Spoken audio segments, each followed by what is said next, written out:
Hi hello నమస్తే. మీరు చూస్తున్నది కార్తిక్ క్రియేషన్స్. నా పేరు కార్తిక్. మీరు కంటెంట్ క్రియేట్ చేస్తున్నారా? మీ వీడియోస్కి లైక్స్ రావట్లేదు, కామెంట్స్ రావట్లేదు, సబ్స్క్రైబ్ కూడా కావట్లేదు కదా. ఈ యొక్క కథ మీకోసం. సో ఒకానొక ఊరిలో ఒక ముసలాయన ఉండేవాడు. ఆయన రోజు మార్నింగ్ ఒక దీపం పెట్టేవాడు. దీపం వాళ్ళ ఇంటి గోడ పైన అందరికి కనిపించేటట్టు పెట్టి, అది గాలి కారిపోకుండా, నీళ్ళకి తడవకుండా చాలా పద్ధతిగా పెట్టేవాడు. అందరూ పెద్దగా పట్టించుకునేటోళ్ళు కాదు, వెళ్ళిపోతూ ఉంటుండే. సో అలాంటి దీపం ఎందుకు పెడుతుండే అనేసి ఒక ఆయనకి డౌట్ వచ్చేసి ఆ ముసలాయన్ని వెళ్ళి అడిగిండు. "ఏం తాత, ఎందుకు ఆ దీపం అంత కష్టపడి ఆ గోడ పైన పెడతావు? ఎవరు చూస్తారు? ఎవరు పట్టించుకుంటారు?"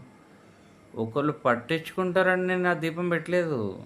ఆ దీపం ఎందుకు పెట్టినా అంటే, నా బాధ్యత కింద కొంచెమైనా చీకటిని తరిమిద్దామనే ప్రయత్నం అంతే అని చెప్పి నవ్విండు.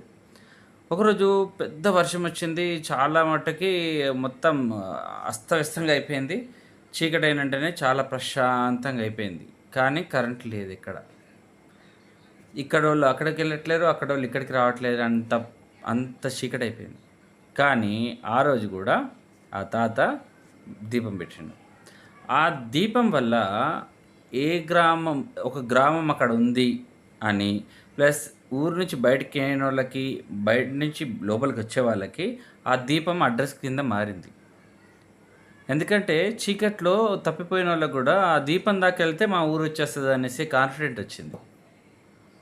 కాబట్టి వేరేల కోసం కంటెంట్ అసలు క్రియేట్ చేయకు. నీ కోసం, నీ హ్యాపీనెస్ కోసం, నీ సంతోషం కోసం కంటెంట్ చేస్తూ పో. ప్రతిఫలం రాని రాకపోని, కానీ ఏదో ఒక రోజు వెలుగుతావు. నీ వెలుగును అందరు చూస్తారు. కథ నచ్చిందా? అలా వెళ్ళేటప్పుడు ఛానల్ని సబ్స్క్రైబ్ చేసి మీ ఫ్రెండ్స్ అండ్ ఫ్యామిలీ మెంబర్స్లో ఎవరైతే ఇట్లా స్ట్రగుల్ అవుతున్నారో వాళ్ళకు పంపించేయండి. ఓకే, ఇంకో చక్కని కథతోని మళ్ళీ రేపు మీ ముందుకు వస్తాను. అంతవరకు సెలవు. నమస్తే.